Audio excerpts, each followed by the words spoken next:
Chris Kids Organization by Brittany Coleman, May Del Brito, and Candace Hooks. The history of Chris Kids Organization.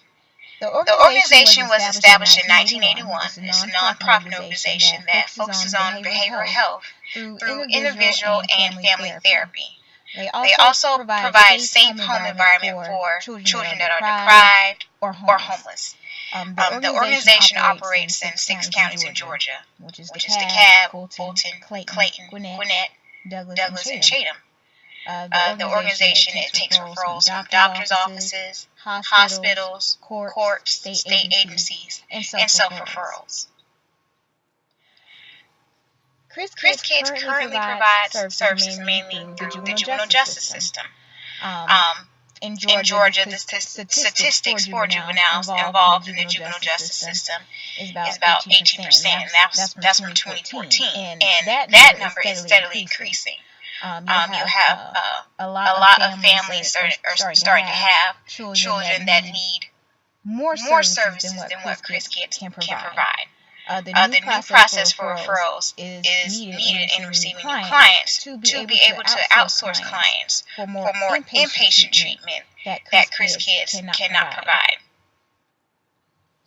Partnering with other organizations that provide inpatient treatment would allow Chris Kids to expand their services into other organizations and work collectively with their clients who need inpatient treatment. It would also increase staff productivity and communication with management. The issue arising now is that staff is aware of the situation, more so because they work with the clients close hand. They recognize their clients need more treatment. You have some kids that have addiction to drugs. You have kids that have mental health disorders that need more assistance that require inpatient treatment. And many other staff have expressed these concerns to management, but a lot of these concerns go unheard, which there is a breakdown in communication currently. Below you can see that this is the current process for the juvenile justice system. A juvenile offends, a court referral is made to Chris Kids, and an intake behavioral health assessment is taken by a therapist, and then services are initiated. So you have that big gap to where between the intake behavioral health assessment and services initiated. The intake behavioral health assessment is not adequate enough, to be able to determine in depth what type of services that family needs, whether they be inpatient or outpatient. So a lot of times the Chris Kids staff will argue that a psychological assessment will better benefit in the intake process versus just a behavioral assessment, because in that situation, a lot of the families are lacking services that they need from the beginning. Perhaps building relationships with outside organizations that offer inpatient treatment will better serve the clients and equip staff of Chris Kids to recognize those patients that require these services. The benefit can be great. It can provide the staff with necessary tools needed to work with their clients by offering training on drug and psychiatric treatment. Implementing psychological assessments when referrals are received would allow Chris Kids to determine the best route for each client, whether that will be inpatient or outpatient treatment. And if that is inpatient, Chris Kids will have that opportunity to partner with facilities that offer inpatient treatment, so they can work collectively together. Here you can see the change readiness chart that was put together. You can see that a lot of the issues that have arise in the Chris Kids organization is based on communication from staff and management, which has caused a great deal of stress on the staff, because they know what they need. They know what services their clients need.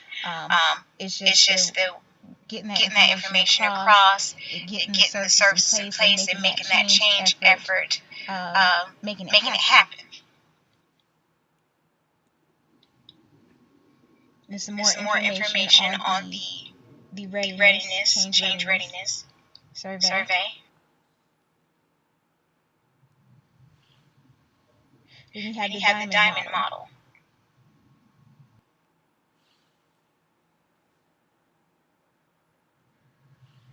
The organizational life cycle. Dreaming the dream. Launching the venture. Getting organized. Making it. Becoming an institution. Closing in. These are the things that would need to occur for the Chris Kids organization.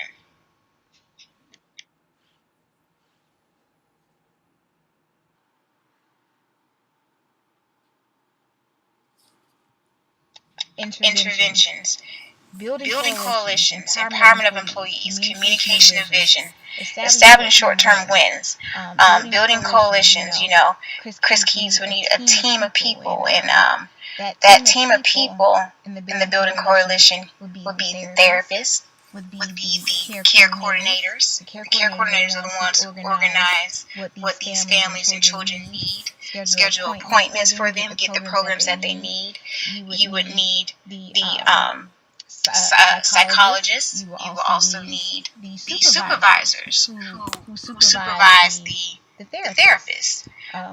The building coalition is meant to empower the organization, empower the staff members to get ready for the change that's about to come, and to get them the necessary tools and training they would need to understand why this is happening and what it would look like, and hoping what the end result will be, and hoping that this will be a continuous process for their organization. So that's all built into empowering the employees, communicating the vision, and establishing the short-term wins. As illustrated in William Bridges' change model, there are 3 phases of transition. Everyone in every organization navigates through those phases differently and at a different pace that is unique to them and their organization. Particularly for Chris Kids, the referral process is a big thing that they're looking at based on our conclusion as far as the ending. And one of the things that we wanted to make sure that we relay to them is that ending, loss, and then letting go is a signifying of a very final process, and how things have always been in an old identity of the organization or team. And then as a result, people will encounter the feeling of fear, denial, anger, sadness, frustration, uncertainty, and a certain sense of loss. And these are all very, very normal things to feel. And then uncertainty, of course, generates that fear because it's the unknown, and that itself leads to resistance. And that it's okay to start accepting one's emotions and understand that treating the past with respect, as Bridges explains, allows you to move into that neutral zone. And then, of course, embracing, the ending and moving into the neutral zone is not at the ending of the hard work. In fact, that's when additional work and obstacles start to occur, because you're starting to enter a time and a state of being in which old behaviors and attitudes are dying and individuals are preparing for a new being. And that is according to how Bridges views this area in the zone. And it is the stage where the organization will be challenged with being the most innovative and experimental, because it is a good chance for all those new processes that are implemented during this neutral zone to actually stay with the organization and move the organization onward and forward.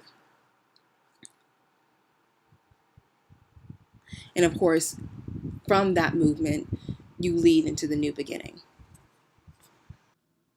Here is the formula for change by Carter, with a specific step that would help you steer through the terrifying storm of change. First, you need to create a sense of urgency. It is our nature to avoid leaving our comfort zone. We tend to stay in our routine and habit as we grow, don't we? So here is the catch. If you want to bring in change in your organization, you need to first draw everyone into the same boat that they perceive as a sinking boat. No one will leave the boat unless they realize there are only 2 options: change or die. After that, the second step is to establish a guiding coalition. Team power can seriously strengthen the idea of change. It is important to put together a group with enough power to lead the change. Therefore, team up with people who are also feeling the urge to do something. The third step is to develop vision and strategy. After pulling people on board to the rescue ship, now you should finalize your vision and the way to the destination. Once you have it organized in your mind, then it is time to communicate with the team. The fourth step of Carter's model is to clearly describe how you envision the end goal and critical step that took you there. Clear communication will increase team efficiency. It will also be helpful to bring in role model with successful stories, which can strongly empower and enable the team. This also leads to the fifth step of the change model, to empower and enable broad-based actions. Specifically identify the obstacles and then remove them. Change the structure that may keep the team from the vision.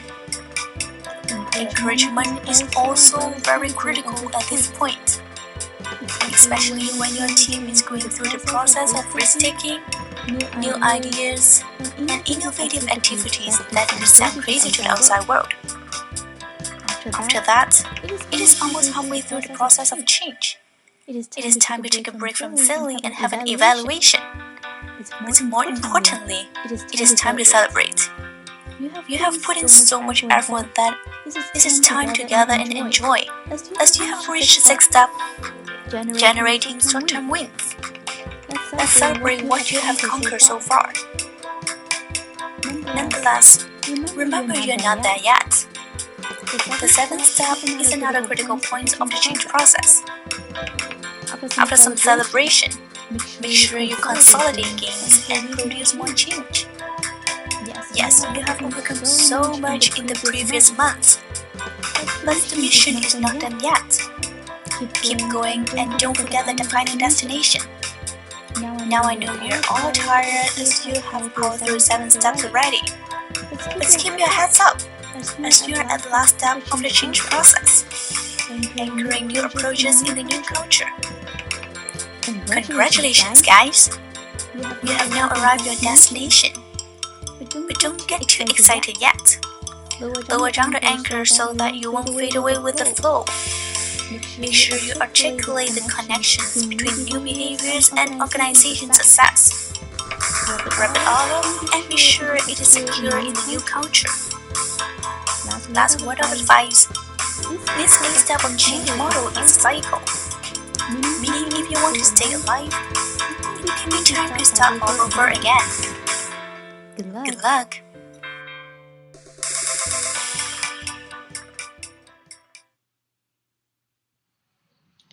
Overcoming As we negativity see, both associated Bridges with as well as change, Carter's change model demonstrate in the very organization similar that you can face phases of change, a lot of and negativity through that when it comes provide to very change, the idea of similar change. steps in Some may how not want to to do it, some get may feel from that the it's not necessary. ending and loss A lot of of issues can arise with that.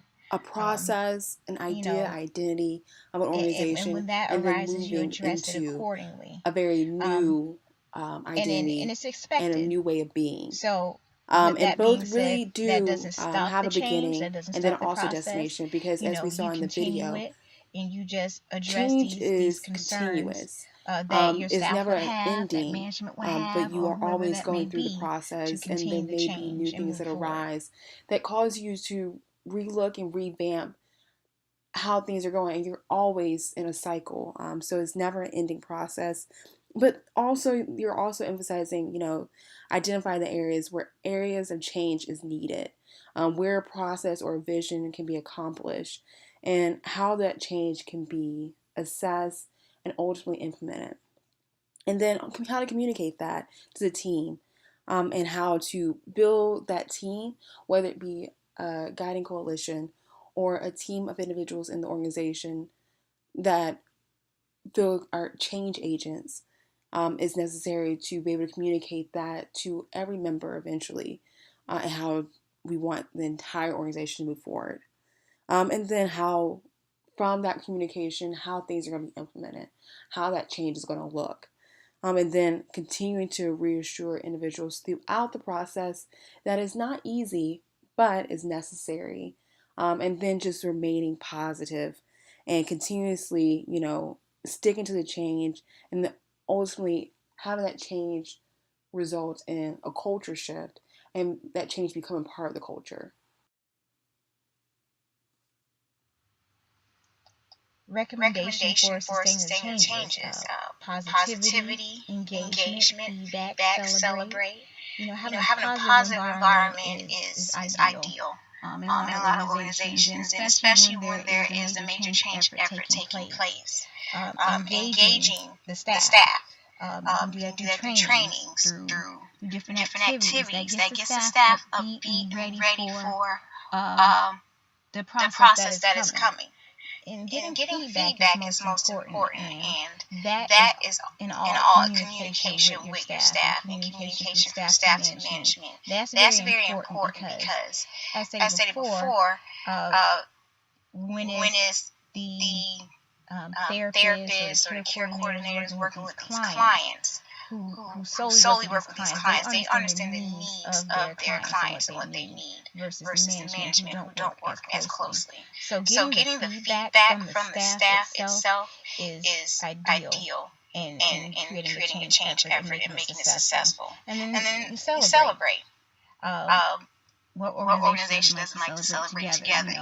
That brings people together to communicate on more things and more tasks that can happen in that organization.